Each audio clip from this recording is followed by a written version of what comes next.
ಹಳ್ಳಿಗಳಲ್ಲಿ ಎಲ್ಲ ಹೆಣ್ಮಕ್ಳು ಗುಂಪು ಕಟ್ಕೊಂಡು ಮಾಡ್ತಾರ, ಒಂದು ಸ್ಥಳವನ್ನು ನಿರ್ದಿಷ್ಟಪಟ್ಟು ಆ ಸ್ಥಳದಲ್ಲಿ ಹೋಗಿ ಹಾಡುವಂತ ನೋಡ್ತೀವಿ, ಮಂದಿರಗಳಲ್ಲಿ ನೋಡ್ತೀವಿ, ಈ ಭಜನಾ ಪದಗಳನ್ನು ನೋಡ್ತೀವಿ. ಅರ್ಥೇನು, ಹಿಂದೆ ಸುಮಾರು ಸಾವಿರಾರು ವರ್ಷಗಳ ಹಿಂದ ಜನರು ಬಳಕೆ ಮಾಡಿದಂತ ಶಬ್ದಗಳಾಗಿರ್ಬೋದು ಅಥವಾ ಭಾಷೆ ಆಗಿರ್ಬೋದು ಅಥವಾ ಹಾಡುಗಳ ಮೂಲಕ ಹಾಡನ್ನು ಕಟ್ಟಿ ಆ ಜನರಿಗೆ ತಿಳಿಸ್ತಾರಲ್ಲ, ಅದು ಆ ಜನಪದ ಕಲೆ ಪರಂಪರೆಯನ್ನು ತೋರಿಸ್ಕೊಂಡು ನೋಡ್ತೀವಿ. ಸುಮಾರು ಎಷ್ಟು ನಮ್ಮ ಕನ್ನಡ ಆಡಿದಂತ ಕದಮ ಇಟ್ಕೊಂಡು ಕೊನೆಯ ನಿಜಾಮನ ಧಾರವಾಡಲ್ಲಿ ಕನ್ನಡ ಸಾಹಿತ್ಯ ಬಗ್ಗೆ ನೋಡ್ತೀವಿ, ಜನಪದ ಸಾಹಿತ್ಯ ಹಾಡುಗಳನ್ನು ನೋಡ್ತೀವಿ, ಆ ಹಲವಾರು ರೀತಿಯಲ್ಲಿ ನೋಡ್ತೀವಿ.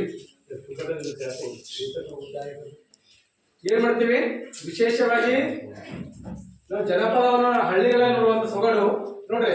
ಎಲ್ಲ ಹಳ್ಳಿಗಳಲ್ಲಿ ಎಲ್ಲ ಧರ್ಮದವರು ಎಲ್ಲ ಧರ್ಮ ಆಚರಣೆ ಮಾಡ್ತೀವಿ. ಮೊಹರಂ ಆಗಿರ್ಬೋದು, ಯುಗಾದಿ ಆಗಿರ್ಬೋದು, ದಸರಾ ದೀಪಾವಳಿ ಆಗಿರ್ಬೋದು, ಇಲ್ಲಿ ಯಾವುದೇ ಜಾತಿ ಭೇದವಿಲ್ಲದೆ ಎಲ್ಲ ಧರ್ಮಗಳನ್ನು ಸಮಾನವಾಗಿ ಮಾಡ್ತೀವಿ. ಎಲ್ಲಾ ಧರ್ಮದವರು ನಾವು ಹಾಡ್ತೀವಿ. ಹಾಡುಗಳ ಮೂಲಕ ನಮ್ಮ ಮನೋರಂಜನೆ ಮಾಡಿಕೊಂಡು ದುಃಖವನ್ನು ಮರೆಯುವಂತ ನಾವು ನೋಡ್ತೀವಿ. ಈ ಬ್ಯಾಸ್ಗಿ ಈ ಮುಂದಿನ ಬ್ಯಾಸ್ಗಿ ಬರೋ ಸಂದರ್ಭದಲ್ಲಿ ಊರುಗಳ ಜಾತಿಗಳು ಮಾಡ್ತಾರ, ನೋಡ್ತಿರೋ ಜಾತಿಗಳು ಕಲಾತ್ಮಕಗಳು ಬರ್ತಾವ. ಹೆಣ್ಮಕ್ಳು ಡುಳ್ಕಿ ತುಳಿತಾರ, ಡುಳ್ಕಿ ಮೂಲಕ ಹಾಡ್ತಾರ, ಗಿರಟರ ಮೂಲಕ ಹಾಡ್ತಾರ, ತಮ್ಮ ಇರುವಂತ ಸಂಸ್ಕೃತಿ, ಆ ಭಾಗದಲ್ಲಿರುವಂತ ಸಂಸ್ಕೃತಿಯನ್ನು ಪ್ರತಿಬಿಂಬಿಸ್ತಾರ. ಬಿಂಬಿಸಿ ಏನ್ ಮಾಡ್ತಾರ, ಆ ಕಲೆಯ ಸಾಹಿತ್ಯ ಬರುವಂತ ಎಲ್ಲ ಇದನ್ನು ಜನರಿಗೆ ಹೇಳ್ಕೊಡ್ತಾರ. ವಿಶೇಷವಾಗಿ ನೋಡ್ರಿ, ನೀವು ಯಾವ ಧರ್ಮ ಎಲ್ಲ ಇಲ್ಲಿ ಭಾರತದಲ್ಲಿರುವಂತವ್ರು ಎಲ್ಲ ಧರ್ಮಗಳಿಗೆ ಸಂಬಂಧಪಟ್ಟರು, ಆದ್ರೆ ತಮ್ಮದೇ ಆದ ಧರ್ಮದ ಹಾಡುಗಳನ್ನ ಹಾಡ್ತೀವಿ. ನಮ್ಮದೇ ಮಂದಿರಗಳು ಹೋದಾಗ ನಮ್ಮೊಮ್ಮೆ ಹಾಡುಗಳನ್ನ ಹಾಡ್ತೀವಿ. ಅದೇ ಅವೆಲ್ಲ ಹೆಂಗ್ ಬಂದು ನಮಗಂದ್ರ ನಮ್ಮ ಪೂರ್ವಜನರು ಜನಪದ ಅಂದ್ರ ಜನರ ಬಾಯಿಂದ ಬಾಯಿಗೆ ಹೋದಂತ ಪದಗಳು, ಅವುಗಳನ್ನು ನಾವು ಸಂಗ್ರಹ ಮಾಡಿಟ್ಟುಕೊಂಡು ಅದಕ್ಕೊಂದು ಭಾಷೆಯನ್ನು ಕೊಟ್ಟು ಅದಕ್ಕೆ ರೂಪ ಕೊಟ್ಟು ನಾವು ಮಾಡಿದ್ವಿ, ಹಾಡುವ ಮೂಲಕ ಕಲ್ತೀವಿ. ಅದರಿಂದ ಜನಪದ ಸಾಹಿತ್ಯ ಹುಡುಕತ್ತು ಆಗಿರೋದ.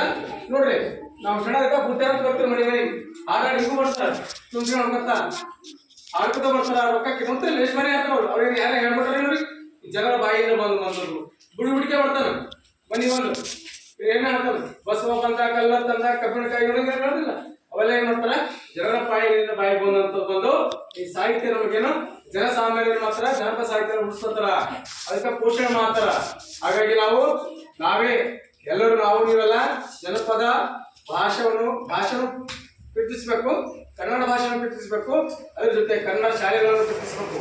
ಸರ್ ಹೇಳ್ತಾ ಇದ್ದರು, ಏನು ಡಾಕ್ಟರ್ ಬಿ ಆರ್ ಅಂಬೇಡ್ಕರ್ ಅವರು ಬಹಳಷ್ಟು ಕಷ್ಟಪಟ್ಟು ಎಲ್ಲ ಕೊಟ್ಟಿದ್ದಾರೆ. ಆದರೆ ನಮಗೆ ಸ್ಥಿತಿ ಹೆಂಗ್ ಗೊತ್ತಿದೆ, ಈಗ ನಮ್ಮ ಕನ್ನಡ ಶಾಲೆಗಳು ಉಳಿಬೇಕಾದ್ರೆ ನಾವು ಪ್ರತಿಯೊಬ್ಬರು ನೀವೇನ್ ಮಾಡ್ಬೇಕಂದ್ರೆ, ಜೂನಿಗೆ ಬರ್ತು ಬ್ಯಾಸ್ಗಿ ಬಂತು ಮುಗಿತದ, ಮುಗುವಂತ ಸಂದರ್ಭದಾಗ ನೀವು ಮನೆ ಹೋಗಿ ಹೇಳ್ಬೇಕು, ಏನಂತ ಹೇಳ್ಬೇಕು,